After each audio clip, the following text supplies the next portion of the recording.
புதிய நந்தன். நந்தா சம்பானை நந்தநாயனாராக்க சிதம்பரத்தில் அக்னிபுடம் போட்ட பின்னர் வெகுகாலம் சென்றது.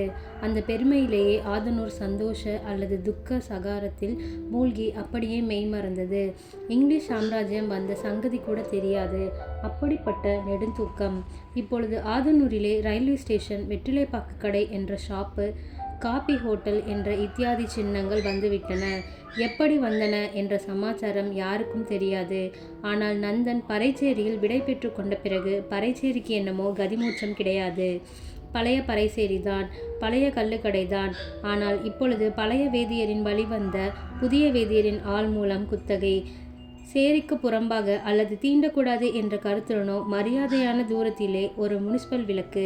அதை ஏற்றுவதை பற்றி ஒருவருக்கும் தெரியாது. சேரி பறையர்கள் ஆண்டையின் அடிமைகள். அத்துடன் அவர்களுக்கு தெரியாத வெள்ளைத்துறைகளின் அடிமைகள். அந்த பழைய வேதியரின் வாழையடி வாழையாக வந்த அவர்கள் குலமுறை கிளத்தும் படலம் எந்த புராணத்திலும் இல்லை. வேதியர் அக்ரகாரத்தில் பெரிய பண்ணை, 100 வேலி நிலம் இத்தியாதி வகையரா. இது மட்டுமல்ல, ஒரு பென்ஷன் பெற்ற சப் ரிஜிஸ்ட்ரார் விஸ்வநாத் ஸ்ரௌதி. இருவருக்கு பிரிட்டிஷ் சாம்ராஜ்யத்திலும் இறந்து போன சனாதன உண்மைகளிலும் அபார நம்பிக்கை. இதை அறிந்து நடப்பவர்கள்தான் அவருடைய பக்தர்கள். அவருக்கு ஒரு பையன், பெயர் ராமநாதன். MA படித்துவிட்டு கலெக்டர் பரீட்சை கொடுக்கவிருந்தான். ஏதோ பைத்தியக்காரத்தனத்தினால் இது அவர்கள் வீட்டிலும் அக்ரகாரத்திலும் உள்ள கொள்கை. சத்தியாகிரகத்தில் ஈடுபட்டு விட்டான். பையனுக்கு இதிலிருந்து பிரேமையை ஒரு நல்ல சம்பந்தத்தில் ஒழித்துவிடலாம் என்பது ஸ்ரௌதியின் நம்பிக்கை. பிள்ளையின் பேரிலிருந்த அபார வாத்சல்யத்தின் பயன். சேரியிலே கருப்பன் ஒரு கிழட்டு நடைப்பினம், 60 வயது, பெரிய நயினாரின் தோட்டக்காவல். இதில் ஒரு சுவாரஸ்யம். கருப்பன் சிறு பிராயத்தில் தெரியாதனத்தினாலோ அயவரவர்கள் இப்பொழுதும் சொல்லிக் கொண்டிருக்கிறபடி பரக்கிருதினாலோ ஒரு நாள் இரவு அக்ரகாரத்தில் இருக்கும் தெப்பக்குளத்தில் இறங்கி ஒரு கை தண்ணீர் அள்ளி குடித்து விட்டான். கோயில் தெய்வத்தின் உலாவு பிரதிநிதியான சுப்பு சாஸ்திரிகள் கண்டுவிட்டார். அக்ரஹாரத்தில் ஏக அமளி. அப்பொழுது சிறுவனாகவிருந்த விஸ்வநாத ஸ்ரௌதி தன்னை மீறிய கோபத்தில் அடித்த அடி கருப்பனை குருடாக்கியது. விளையும் பயிர் முளையிலேயே தெரியாதா? ஆனால் ஸ்ரௌதி இலகிய மனமுடையவர். கருப்பனுடைய ஸ்திதிக்கு மிகவும் பரிதபித்து தோட்டத்தில் காவல் தொழிலை கொடுத்தார். கல்யாணம் செய்து வைத்தார். தோட்டத்திலே குடிசை கட்டி கொடுத்தார். பிறகு தங்க கம்பியாகிவிட்டான் என்று எல்லோரிடத்திலும் சொல்வதில் வெகு பிரேமை. அதெல்லாம் பழைய கதை. கருப்பன் குருடனாகிவிட்டால் குழந்தை பிறக்காதா? முதலில் ஒரு ஆண் குழந்தை. அவன் பெயர் பாவாடை. ஆண்டை சின்னசாமியும் ஏறக்குறைய இதே காலத்தில்தான் பிறந்தான். ராமநாதன் சில சமயங்களில் தோட்டக்காட்டிற்கு வரும்பொழுது பாவாடையுடன் கேணியில் முக்குளித்து விளையாடுவதிலும் மரக்குரங்கு விளையாடுவதிலும் பரம உற்சாகம். அதெல்லாம் பழைய கதை. 2 பேரும் வித்தியாசமான 2 சமூக படிகளின் வழியாக சென்றார்கள். 2 பேரும் ஒரே உண்மையை 2 விதமாக கண்டார்கள். பரமண்டலத்தில் இருக்கும் பிதாவாகிய கர்த்தரின் நீதிகளை ஆதனூரில் பரப்பும்படி ரெவரண்ட் ஜான் ஐயர் ஒரு தடவை ஆதனூர் சேரிக்கு வந்தார். பாவாடையின் புத்தி விசேஷத்தை கண்டு அவனை தம் மதத்தில் சேர்க்க அனுமதித்து விட்டால் பெரிய பண்ணை மாதிரி ஆக்கிவிடுவதாக ஆசை காட்டினார். கருப்பனுக்கு தன் மகன் இங்குருசி, அதாவது இங்கிலீஷ் படிக்க வேண்டும் என்று ஆசை. நீட்டுவானேன்? பாவாடை ஜான் ஐயனுடன் சென்றான். ரெவரண்ட் ஜான் ஐயர் வேளாள கிறிஸ்துவர். முதலில் போர்டிங்கில் போட்டு படிக்க வைத்தார். பையன் புத்தி விசேஷம் மிகுந்த பெயருடன் 10ஆம் கிளாஸ் படிக்கும் வரை பிரகாசித்தது. இன்னும் பிரகாசிக்கும். பரம மண்டலங்களில் இருக்கும் கர்த்தரின் விதி வேறு விதமாக இருந்தது. ஜான் ஐயருக்கு ஒரு பெண் உண்டு, மேரி லில்லி என்ற பெயர். நல்ல அழகு. அவளும் அந்த மிஷன் பள்ளிக்கூடத்தில் ஆண் பிள்ளைகளுடன் படித்தாள். எல்லாவற்றிலும் முதல் மார்க் எடுக்கும் பாவாடையிடம் இப்பொழுது அவனுக்கு தானியேல் ஜான் என்ற பெயர். சிறிது பிரியம், நட்பு வரவர காதலாக மாறியது.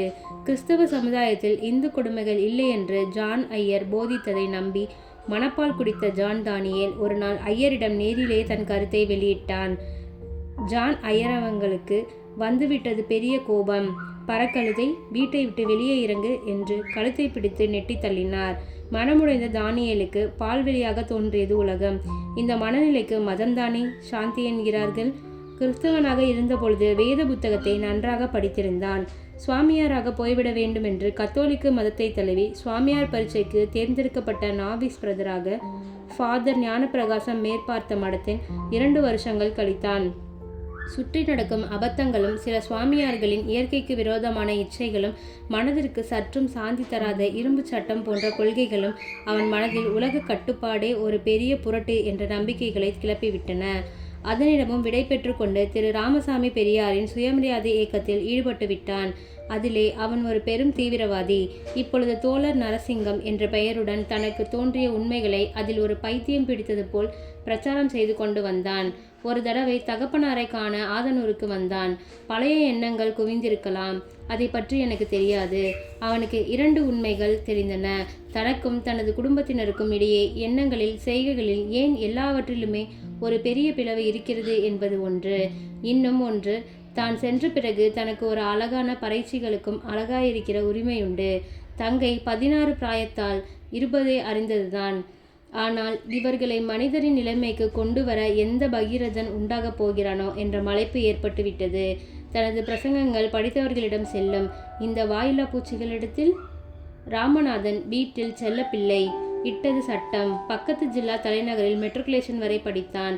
அவனுடைய படிப்பு வேறு ஒரு தினசு. கெட்டிக்காரன். பள்ளிக்கூடத்தில் மட்டுமல்ல, சிலரைப் போல் பள்ளிக்கூடத்தில் மூழ்கிவிடவில்லை. காலத்தின் சக்தி வசப்பட்டு அதன் நூதன உணர்ச்சிகளில் ஈடுபட்டு இன்பப்பட்டவன். சென்னைக்கு சென்று மேல் படிப்பு படித்தான், MA வரையில். அதற்குள் 1930 இயக்கம் வந்தது. தந்தை நீடித்த கலெக்டர் பதவியை விட்டு தடியடிப்பட்டு ஜெயிலுக்கு சென்றான். ஜெயிலில் இருந்து வந்ததும் ஹரிஜன இயக்கத்தில் ஈடுபட்டான். தகப்பனாருக்கு வருத்தம்தான். ராமநாதனின் அசையாத மனதின் முன் ஸ்ரௌதியின் அன்புதான் நின்றது. கொள்கைகள் பறந்தன. ஒரு தடவை ஆதனூருக்கு வந்திருந்தான். அப்பொழுது கருப்பனின் மகளுக்கு வயது வந்துவிட்டது. நல்ல இயற்கையின் பூரண கிருபை இருந்தது. ஒரு நாள் இரவு நல்ல நிலா. தோட்டத்திற்கு சென்றான். இரவு கொஞ்ச நேரம்தான், அதுவும் ஆதனூரில். கேட்க வேண்டுமா? தோட்ட கிணற்றில் யாரோ குதிப்பது போல் சப்தம். ஓடி பார்க்கிறான். ஒரு பெண் உள்ளே. அவனுக்கும் ஒன்றும் தெரியவில்லை. உடனே அவனும் குதித்தான். சாமி, கிட்ட வராதீங்க, பறச்சி கருப்பம்மவ, சும்மானாச்சும் குளிக்கிறேன் என்ற குரல். சரி சரி, நீ விழுந்து விட்டாயாக்கும் என்று நினைத்தேன், ஏறி வா என்று கரையேறினான். இல்லை சாமி என்று தயங்கினாள். பிறகு என்ன? இயற்கை இருவரையும் வென்றது. ராமநாதனுக்கு பிறகு ஒரு மகத்தான பாவம் செய்துவிட்டோம் என்ற நினைப்பு. கருப்பன் மகளுக்கு சின்ன பண்ணையின் தயவு கிடைத்ததில் திருப்தி. ராமநாதன் அவளை கல்யாணம் செய்து கொள்வதாக வாக்களித்தான். அதெப்படி முடியும் சாமி என்று சிரித்தாள். கருப்பனிடம் போய் நடந்ததை சொல்லி பெண்ணை கொடுக்கும்படி கேட்டான். அவனுக்கு புதிய கொள்கைகள் எப்படி தெரியும்? அது நைந்தோ மகா பாவம். கண்ணானே, அப்படி செய்யக்கூடாது. ராமநாதனுக்கு இடி விழுந்தது போலாயிற்று. மகாத்மா காந்தி தென்னாட்டில் ஹரிஜன இயக்கத்திற்காக பிரச்சாரம் செய்ய வந்தார். ஆதனூரில் 5 நிமிஷம் தங்குதல். எல்லாம் ராமநாதனின் ஏற்பாடு. ஸ்ரௌதிகள் அவருடன் வாதம் செய்ய புராண அத்தாட்சிகளுடன் தயார். இதில் ஸ்ரௌதிகளுக்கு இரட்டை வெற்றி என்ற நம்பிக்கை. ஒன்று, காந்தியின் கொள்கைகளை தகர்ப்பது. இரண்டாவது, காந்தியின் முன்பே தன் புத்திரனிடம் சனாதனத்தின் புனிதத்தை காண்பிப்பது. தோழர் நரசிங்கம் காந்தியை எதிர்த்து கேள்விகள் கேட்க ஆதனூருக்கு வந்தான். தங்கையின் சமாச்சாரம் தெரிந்துவிட்டது. தகப்பனாரிடம் கல்யாணம் செய்து வைத்துவிட வேண்டும் என்றும் அதற்கு பறையரின் சமுதாயத்தின் கட்டுப்பாட்டால் செய்ய முடியும் என்றும் தெரிவித்தான். தகப்பனாரின் முட்டாள்தனமான நம்பிக்கையை தகர்க்க முடியவில்லை. பாப்பானின் சாயத்தை துலக்கிவிடுகிறேன் என்று காத்திருந்தான். ரயில்வே ஸ்டேஷன் பக்கத்தில் இருந்த மைதானத்தில் ஒரு மேடை. கியாஸ் லைட் இத்தியாதி இத்தியாதி. பெருங்கூட்டம். வெற்றி கொள்ள ஆசைப்படும் சனாதனமும் அதில் கலந்திருக்கிறது. கருப்பன் கிழவன் மகாத்மா கிழவரை பார்க்க ஆசை. கண் ஏது, அதென்னவோ குருடனுக்கு என்ன செய்ய முடியுமோ. தட்டு தடுமாறிக்கொண்டு வந்தான். எங்கோ தன் மகன் சப்தம் போல் கேட்கிறது, வந்துவிட்டார் போல் இருக்கிறது என்று தடுமாறி கொண்டு ஓடினான்.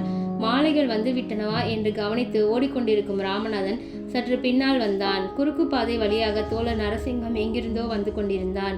நெற்றி கண்ணை திறந்த சிவபிரான் போல் தலைப்பு வெளிச்சத்தை போட்டுக்கொண்டு கோஷித்து கொண்டு வருகிறது மதராஸ் மெயில். ஆதனூர் அதன் மரியாதைக்கு குறைந்தது நிற்காது. 40 மைல் வேகம். என்ஜின் டிரைவர் விசிலை ஊதுகிறான், கோஷிக்கிறான். குருடன் கம்பி வழியாகவே நடக்கிறான். மனம் குழம்பிவிட்டதா? தூரத்தில் இருந்து இருவர் அவனை கண்டுவிட்டார்கள். மகனும் மருமகனும். இயற்கை சட்டத்தின்படி அப்படித்தான். சமுதாயம் என்ன வேண்டுமானாலும் சொல்லிக் கொள்ளட்டும். வேகமாக ஓடி வருகின்றனர். வெளிச்சம் வெளிச்சம். மூவரும் சேரும் சமயம். இழுத்துவிடலாம். ஐயோ, ஹதம், இரத்தக்களரி. மூவரின் இரத்தங்கள் ஒன்றாய் கலந்தன. இறந்த பிறகாவது சாந்தியாகுமா? சமுதாயத்திற்கு பலிதான். அதை யார் நினைக்கிறார்கள்? பத்திரிகையில் பெரிய நீண்ட செய்திகள். பிறகு ஆதனூரில்